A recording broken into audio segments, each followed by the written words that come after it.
Local haematologist talking to us, Mike Murphy there. Well, Chris McDonald is the chief executive of the Materials Processing Institute on Teesside.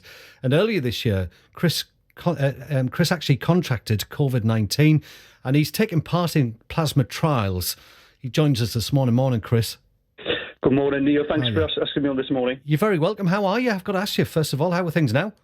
Yeah, I'm really well, thanks very much. You might remember I was on sort of March, April time, and remember I had it quite bad then. Though there was always a little part of me that was wondering, have I really had it or not?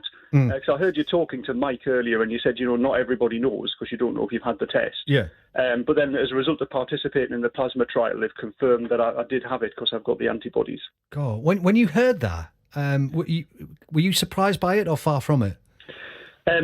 To be honest, there was like a little sense of relief because when I did have it, I was in bed for 5 days, and there's part of me just felt like I was a bit of a slacker because I've never had anything like that. And I thought, well, it really does show it was the right thing to do, and also relieved as well because we were very careful about self-isolating. My wife sort of kept me in the bedroom and brought me my food and we stayed away from family and all that kind of stuff. And just so relieved now that we didn't, take any risks with transmitting it to other people. Of course. How is your body? Do you feel like you've fully recovered from the experience, or have there been blips along the way, Chris? No, I'm fine actually. So it took me several weeks to sort of get back to full fitness, but I'm quite a sporty sort of person. I do running and various other things, and I feel like I'm really fully fit. But there are people I know who've had it, friends and colleagues, who were equally fit at the outset, but have had some kind of long-term issues, long-term tiredness, even weeks and months afterwards. So, again, that is a concern. If you were to catch it, you just don't know how it's going to take you in the long term, really. I've been very lucky. We're talking about, obviously, the trial as well this morning. At what point did you go, actually, I want to get involved in this as well? Yeah, well, very early on, I heard that there was the opportunity just after I had the illness, and so I did register for the trial, and I didn't think much more about it after that. But actually, we had a bit of a tragedy in our own family over the summer. My uncle, who was in the vulnerable group, had a fall and he had to go into hospital.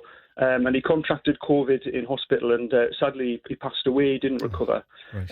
And, we're a very close family. So it was, real tragedy. My aunt and my cousins as well, all of us. And also happening at that time when you couldn't give people a hug and so on. So it was a real, kick to me to think, I've got to go forward and do this. And then at least I'll be able to help other people and other families, from maybe not going through that. Good on you. So the last few months must have been a real challenge for you and the rest of the family. Well, they were, but, I must say the last few days my uncle had, he spent in Hartlepool Hospice, and they were amazing. The staff there were fantastic. Right. And I'd just like to say thanks to Hartlepool Hospice for that, really, and how they cared for him and for the family as well. And when we talk about these plasma trials as well, just explain how this works, really, and what you've had to go through yourself for this, Chris. Yeah, well, I donated blood before, but it was a long time ago, years ago, so I was, very much out of practice. And it's a similar sort of process.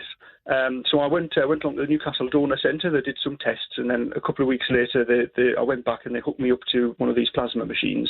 And it's just, all it is a little needle in your arm, just like a blood donation. It's the same but different, huh? Yeah, exactly, yeah.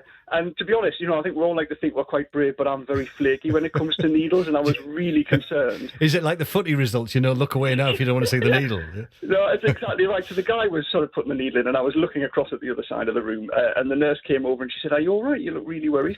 And she just had a chat with me, and then it was over before I even knew, the needle had gone in, and I hadn't even noticed they'd done it. So really? If there's anyone out there who's as scared of needles as I am, there's nothing to fear.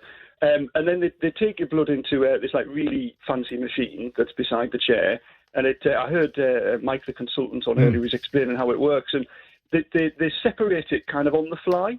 So they take the plasma out of the blood and they keep the red blood cells, and then they just return those through the same needle. So a bit of the time you're there, they're taking the blood out, and then a bit of the time they're putting some of the red blood cells back. And the advantage of that is you don't have, there's no risk of anemia, you don't feel weak afterwards because you've got all your red blood cells. And so you can actually donate quite often. So I'm already booked in for my next session in a couple of weeks' time. We were just talking off air just before we came on air. There's a point I put briefly to Mike about, people say donating your plasma and it has potentially, you go, because of the blood situation. But as you say, it's exactly the same, but they're just taking the plasma from your system.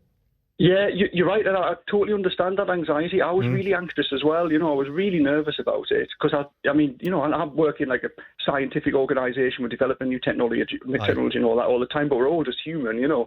And I think for anyone who's donated blood, it's just very much like that. And if you haven't, then all I can say is it was like quite a relaxing experience. I just had to sit on my bum for 40 minutes. So you got a cup of chai at the end of it and a biscuit? Yeah, got a drink and some biscuits as well, and I sat and read a book, or you can, look on your phone or whatever you want to do. Well, Chris, thank you so much for everything you've done and for everything you've been through. It's been I'm sure, and I think I can speak for a lot of people, 2020, you just want to see the back end of it, really, but something useful to come from this. Yeah, you're absolutely right. Well, I'm looking out the window now at the weather. I've shut the blinds in here. Yeah. Have a decent weekend. Thanks so much indeed for coming on, Chris. Yeah, you too as well, Neil. Thanks. Chris McDonald, the boss, the chief executive of Materials Processing Institute on Teesside, and why he decided to do his bit in terms of donating his plasma.